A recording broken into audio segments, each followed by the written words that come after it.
함께 그리는 세상 속에 열린 마음이 모여들고 다문화의 색을 담아서 우린 더 크게 빛나네. 김포의 빛나는 예술 이야기. 김포시의 작은 골목길을 따라 메이는 새로운 시작의 설렘과 함께 낯선 풍경을 마주했어요. 그녀의 마음속에는 고향에 대한 그리움과 함께 무언가 새로운 것을 시작하고 싶은 작은 불씨가 타오르고 있었죠. 어느 날 메이는 김포시 다문화가족센터의 포스터를 보았어요. 문화예술강해 라는 글자가 그녀의 눈길을 사로잡았죠. 용기를 내어 문을 열었을 때 그녀는 따뜻한 미소로 자신을 맞이하는 사나를 만났어요. 강의실안은 다양한 문화권에서 온 사람들의 열기로 가득했어요. 메이는 처음엔 붓을 잡는 것이 어색했지만 사나와 다른 친구들의 격려 속에 점차 자신감을 얻어갔죠. 색색의 물감들이 캔버스 위에서 새로운 이야기를 만들어냈어요. 예술활동을 통해 서로의 마음을 나누던 메이와 친구들은 김국주라는 이름으로 창작 모임을 만들었어요. 고국에서 미술을 전공한 사람부터 이제 막 예술의 즐거움을 알아가는 사람까지 모두가 함께 꿈을 키워나갔죠. 작은 전시회를 열어 서로의 작품을 선보였을 때 모두의 얼굴에는 환한 미소가 피어났어요. 메이는 자신의 그림이 다른 사람들에게 기쁨을 줄 수 있다는 사실에 가슴 벅찬 감동을 느꼈답니다. 단순히 한국 문화를 배우는 것을 넘어 자신들의 고국 문화를 예술로 표현하며 한국 사회에 알리는 활동에 대한 고민이 시작되었어요. 메이와 사나는 예술이 서로 다른 문화를 잇는 다리가 될 수 있음을 깨달았죠. 이러한 고민 끝에 2024년 12월 메이와 사나 그리고 김국주 멤버들은 사회적 협동조합을 결성하기로 마음먹었어요. 더 큰 꿈을 향한 첫걸음이었죠. 이제 그들은 단순한 창작 모임을 넘어 이주민들의 역량을 펼쳐보이며 지역사회의 문화적 다양성을 불어넣는 주체가 되었어요. 메이와 사나의 눈빛은 희망으로 반짝였죠. 첫 번째 대규모 전시회에서 그들은 각자의 고향 이야기를 담은 작품들을 선보였어요. 관람객들은 다채로운 색과 형태로 표현된 이주민들의 삶과 문화에 깊은 감동을 받았답니다. 메이와 사나는 앞으로도 예술을 통해 김포시가 더욱 풍요롭고 다채로운 문화예술의 도시가 되기를 꿈꿉니다. 그들의 이야기는 이제 막 시작되었을 뿐이니까요.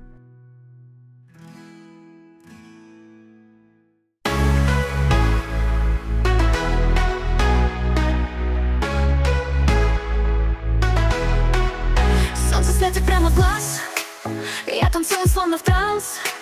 Там люди улыбаются, мне все вокруг тут нравится. В Корее как дома. 솔로미아의 꿈, 네일 아트 장인. 우크라이나의 작은 마을에 솔로미아라는 이름의 소녀가 살고 있었어요. 그녀에게는 손톱 위에 진정한 예술 작품을 만드는 큰 꿈이 있었죠. 그녀는 놀라운 네일 아트 그림들을 몇 시간 동안 보면서 자신의 손으로 그런 아름다움을 창조하는 모습을 상상했어요. 특히 그녀를 매료시킨 것은 멀리 한국에서 온 작품들이었어요. 아주 밝고 대담하며 믿을 수 없을 정도로 섬세했죠. 언젠가 솔로미아는 생각했어요. 나는 그곳에 가서 최고의 장인들에게 배울 거야. 그리고 마침내 그녀의 꿈이 실현되기 시작하는 날이 왔어요. 솔로미아는 한국의 수도 서울에 도착했어요. 도시는 그녀를 밝은 불빛, 높은 건물, 그리고 놀라운 향기로 맞이했어요. 모든 것이 너무나 새롭고 흥미진진했죠. 그녀는 마치 마법 같은 일의 문턱에 서 있는 기분이었어요. 좁은 골목길을 걷던 솔로미아는 작지만 매우 세련된 네일아트 스튜디오를 발견했어요. 진열장은 그녀가 그림에서 보았던 것과 똑같은 패턴, 보석, 심지어 작은 뱀 모양까지 가장 놀라운 디자인으로 장식되어 있었죠. 그녀의 심장이 더 빨리 뛰기 시작했어요. 스튜디오 안에서 그녀는 손이 마법 같아 보이는 소연 선생님을 만났어요. 그녀의 움직임은 정확하고 우아했죠. 소연은 독특한 스타일과 손톱을 미니어처 걸작으로 바꾸는 능력으로 유명했어요. 솔로미아는 바로 그녀에게 배우고 싶다는 것을 깨달았어요. 배우는 것은 쉽지 않았어요. 처음에는 붓이 말을 듣지 않고 선은 고르지 못했으며 작은 보석들은 제대로 붙지 않았죠. 솔로미아는 때때로 자신이 서투르다고 느꼈지만 그녀는 자신의 꿈을 기억하고 계속 노력했어요. 소연 선생님은 색상 혼합부터 입체적인 무늬를 만드는 것까지 모든 비법을 인내심 있게 보여주었어요. 그녀는 솔로미아에게 모든 세부 사항에서 아름다움을 보고 실험하는 것을 두려워하지 않도록 가르쳤죠. 솔로미아는 매일 연습했고 그녀의 손은 점점 더 자신감을 얻었어요. 곧 솔로미아는 한국의 전통과 현대적인 트렌드에서 영감을 받은 놀라운 디자인을 만들 수 있게 되었어요. 한때 그렇게 어려워 보였던 뱀들은 이제 손톱 끝에서 우아하게 구불거렸고 반짝이는 보석들은 햇살 아래 이슬처럼 반짝였죠. 어느 날 특별한 것을 원하는 손님이 그녀를 찾아왔어요. 솔로미아는 미소를 지으며 작업에 착수했고 손님이 새로운 손톱을 보았을 때 그녀의 눈은 기쁨으로 빛났어요. 솔로미아가 진정한 장인이 되었다고 느낀 첫 순간이었죠. 몇 년이 흘렀어요.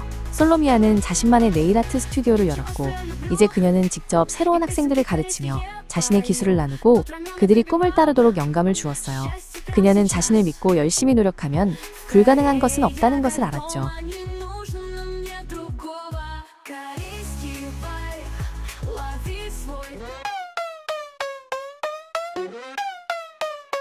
김치의 향기 코끝에 스며 매콤한 불 혀처럼 쳐 비빔밥 색깔의 교회복 숟가락 돌리며 세상도 춤춰 불고기 한점 입안에 폭발 달콤한 소스 추억의 조 한국의 맛있는 초대.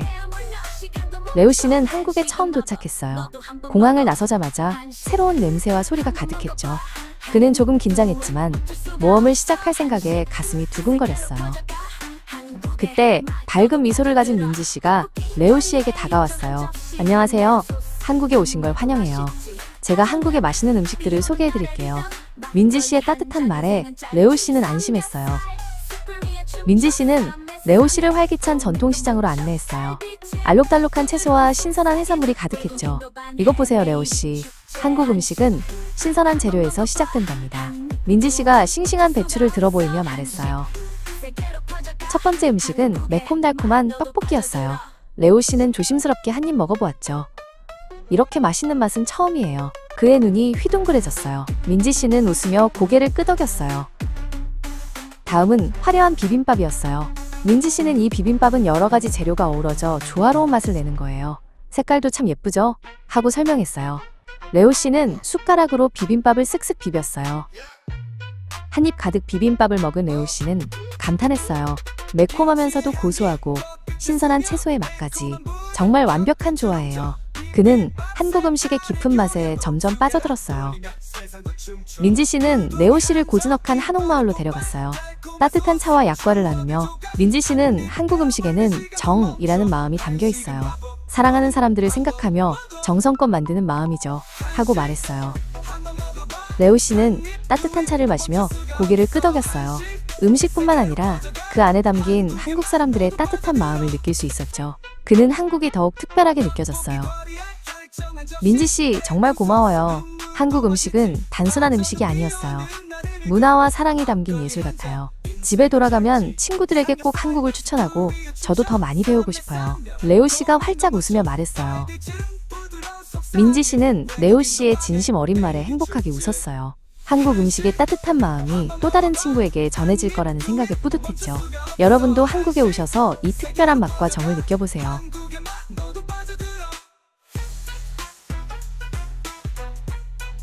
미나의 홍콩 미식 탐험. 미나는 설레는 마음으로 홍콩의 거리에 발을 디뎠어요. 눈앞에 펼쳐진 풍경은 온통 새로운 것들로 가득했죠. 높이 솟은 빌딩, 빼곡한 간판, 그리고 활기찬 사람들의 모습에 미나는 두리번거렸어요. 와, 정말 멋진 곳이야. 그런데 벌써 배가 고파지네. 미나는 길거리 노점들 사이를 걸으며 중얼거렸어요. 달콤한 냄새, 고소한 냄새, 매콤한 냄새가 뒤섞여 미나를 유혹했지만 너무 많은 음식 중에 무엇을 골라야 할지 알 수 없었죠. 그때 한 노점에서 따뜻한 미소를 가진 아주머니가 미나를 향해 손짓했어요. 아가씨, 뭘 찾으세요? 홍콩에 처음 오셨나봐요? 미나는 용기를 내어 아주머니에게 다가갔어요. 아주머니의 이름은 메이 아주머니였죠. 홍콩에 오면 이걸 꼭 먹어봐야 해요. 메이 아주머니는 노릇하게 구워진 작은 타르트를 건넸어요. 에그 타르트예요. 겉은 바삭하고 속은 부드럽죠. 미나는 한 입 베어 물고는 깜짝 놀랐어요. 입안 가득 퍼지는 달콤함에 저절로 미소가 지어졌죠. 이건 피시볼이에요. 메이 아주머니는 꼬치에 꽂힌 동글동글한 어묵을 가리켰어요. 홍콩 사람들이 가장 좋아하는 간식 중 하나죠. 쫄깃한 식감이 일품이랍니다. 미나는 피시볼을 보며 군침을 삼켰어요. 미나는 매콤한 카레 소스가 뿌려진 피시볼을 맛봤어요. 쫄깃한 어묵과 알싸한 소스의 조화가 정말 환상적이었죠. 정말 맛있어요. 하나 더 먹어도 될까요? 미나는 신이 나서 메이 아주머니를 바라봤어요. 이번엔 앉아서 편하게 먹을 수 있는 딤섬을 맛볼까요? 메이 아주머니는 미나를 작은 딤섬 가게로 안내했어요. 김이 모락모락 나는 만두들이 찜통에 가득 담겨 있었죠. 새우 딤섬, 돼지고기 딤섬, 채소 딤섬, 종류가 정말 많아요. 미나는 젓가락으로 샤오마이를 집어들었어요. 얇은 피 안에 꽉 찬 새우와 고기가 어우러져 입안에서 춤을 추는 듯 했죠. 하가오와 춘권도 맛보며 미나는 홍콩의 섬세한 맛에 푹 빠져들었어요. 메이 아주머니는 미나에게 다른 길거리 음식들도 소개해 주었어요. 달콤한 와플도 있고 바삭한 토스트도 유명해요. 홍콩은 정말 맛있는 게 너무 많죠? 미나는 고개를 끄덕이며 다음에는 무엇을 먹을지 행복한 고민에 빠졌어요. 홍콩의 길거리 음식은 미나에게 단순한 음식이 아니었어요. 그것은 홍콩의 활기찬 문화와 따뜻한 사람들을 만나는 특별한 경험이었죠. 미나는 메이 아주머니에게 환하게 웃으며 감사 인사를 전했어요. 메이 아주머니, 정말 고마워요. 홍콩이 정말 좋아졌어요. 다음에 또 올게요.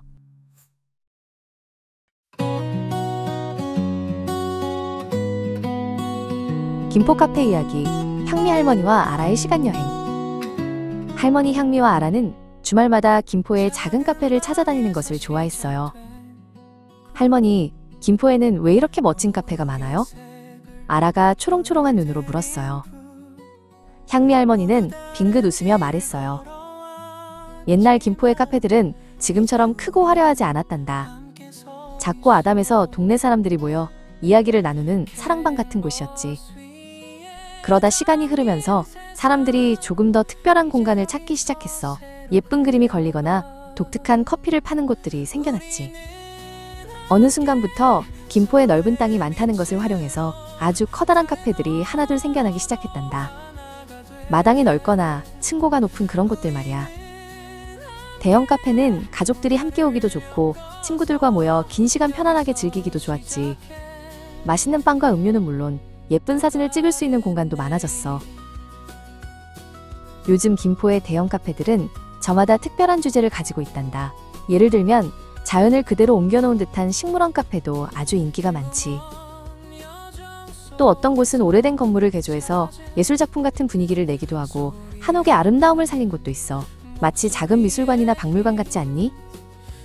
덕분에 김포는 이제 카페를 찾아오는 사람들로 북적이는 곳이 되었어.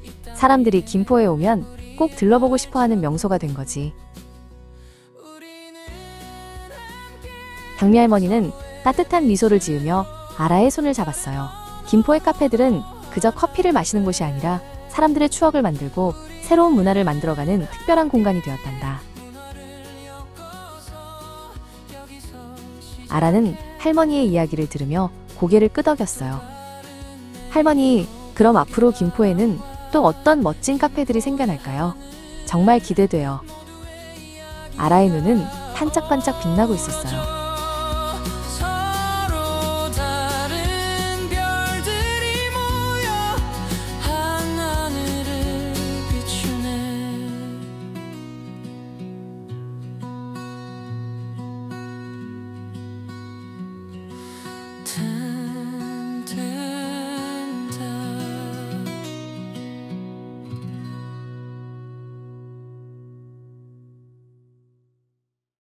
새로미의 한국 미식 탐험기. 10년 전 저는 설렘과 긴장을 안고 한국 땅을 밟았어요. 모든 것이 새롭고 신기해서 눈을 크게 뜨고 주변을 둘러보았죠. 가장 먼저 저를 놀라게 한 곳은 바로 시장이었어요. 활기 넘치는 분위기에 이끌려 구경하던 중 붉고 검은 빛깔의 순대를 처음 보았죠. 그 모습에 저는 깜짝 놀라 눈이 휘둥그레졌답니다. 하지만 용기를 내어 한 입 먹어보니 쫄깃하고 고소한 맛에 반해버렸어요. 겉모습만 보고 판단하면 안 된다는 걸 깨달았죠. 순대는 제가 한국에서 처음으로 사랑에 빠진 음식이었답니다. 그 후로 저의 미식 탐험은 계속되었어요. 짭조름하면서도 감칠맛 나는 간장게장, 뜨끈하고 몸보신에 좋은 삼계탕까지. 한국 음식은 정말 다채로운 매력이 있었죠. 친구들과 함께 지글지글 구워 먹는 삼겹살은 또 어떻고요. 매콤달콤한 양념치킨은 밤마다 저를 유혹했답니다. 한국 음식은 저의 일상에 큰 즐거움을 주었어요. 그런데 저를 더욱 놀라게 한 것이 있었어요. 식당에 가면 주문하지 않아도 여러 가지 반찬이 한가득 나온다는 사실이었죠. 처음에는 너무 신기해서 눈을 비볐답니다. 게다가 반찬이 부족하면 언제든지 다시 채워주는 리필 서비스까지. 저는 이런 따뜻한 인심에 매번 감동했어요. 마치 엄마가 차려준 밥상 같았죠. 처음에는 그저 푸짐한 서비스라고 생각했지만 시간이 지나면서 저는 깨달았어요. 이 모든 것이 한국 사람들의 깊은 배려심에서 나온다는 것을요. 음식을 나누고 손님을 귀하게 여기는 마음, 그런 따뜻한 배려가 저의 마음을 사로잡았고 저는 한국의 모든 문화를 사랑하게 되었답니다. 10년이 지난 지금 한국은 저에게 제2의 고향이 되었어요. 맛있는 음식과 따뜻한 사람들의 정이 가득한 이곳에서 저는 오늘도 행복한 하루를 보내고 있답니다. 모래바람도 우리를 응원하지. 끝없는 highway, 끝없는 heart. Forever we are, 나나 art studio and we an art.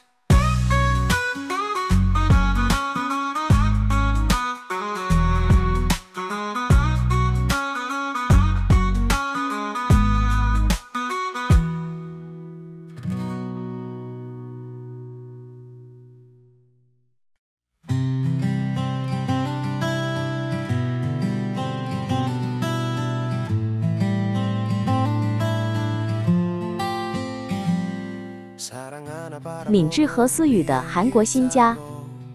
敏智和他的儿子思雨手牵着手，好奇地踏上了韩国的土地，这里将是他们的新家，一切都是那么新奇，充满了未知的色彩。敏智心里想，这次搬家一定会和以前很不一样。思雨突然小声地哼哼起来，敏智知道这是他想吃点心了。他环顾四周，心里有点着急。以往在故乡找适合孩子的小零食，总是要费一番功夫，而且选择不多。就在这时，他看到不远处有一家小小的便利店，敏智抱着试试看的心情走了过去。没想到店里竟然有各种各样为宝宝准备的健康零食和饮品，比他想象的还要丰富和严全。敏智选了几样思雨喜欢的，结账时，店员阿姨还特意送了一个小贴纸给思雨，并微笑着对敏智说：“祝您和孩子在韩国生活愉快。”这份细致的关怀让敏智感到很温暖，他知道自己做出了正确的选择。后来，敏智发现韩国的公共场所，比如商场、地铁站，都设有非常干净宽敞的育婴室，里面不仅有舒适的哺乳区，还有专门的换尿布台和热水，这让他带思雨出门变得轻松多了，不用再担心找不到合适的地方。有一次，他们乘坐地铁，车厢里专门为婴儿车预留了空间，还有好心的乘客主动帮忙抬婴儿车上下台阶。敏智回想起以前在故乡独自带思雨坐地铁的辛苦，心里不禁感慨万千。这里的便利让他倍感安心。敏智还发现，韩国的公园里有许多专为儿童设计的游乐设施，安全又有趣。思雨每天都玩得不亦乐乎，小脸蛋晒得红扑扑的。看到思雨玩得这么开心，敏智也觉得非常满足。这里比故乡更适合孩子成长。敏智带着思雨去医院看儿科医生，预约流程简单快捷，医生和护士都非常耐心细致，他感到非常安心，觉得在这里孩子的健康得到了最好的保障，比故乡的医疗服务更让他放心。敏智发现，在韩国育儿仿佛得到了整个社会的帮助，无论是陌生人友善的微笑，还是随处可见的便利设施，都让他感到轻松和温暖。这种被理解和支持的感觉，是他以前在故乡不曾感受到的。思雨也在这个充满爱和便利的环境中，健康快乐地成长着。敏智知道，他为思雨选择了一个美好的开始，一个让育儿变得更加轻松愉快，也更加安全的国度。这里就是他们的家。 어디에서라도 전시를 열 수 있어 작품을 통해 소통하고 공감한다네 길 잃어도 괜찮아 예술을 따르리라 어벌판 한가운데도 우리 멋져 페인트 묻은 청바지 스피커는 맥스 문화 다양성을 흩뿌리네 이 길 위에 tracks Yeah, turn it loud under desert moon 모래바람도 우리를 응원하지 끝없는 highway 끝없는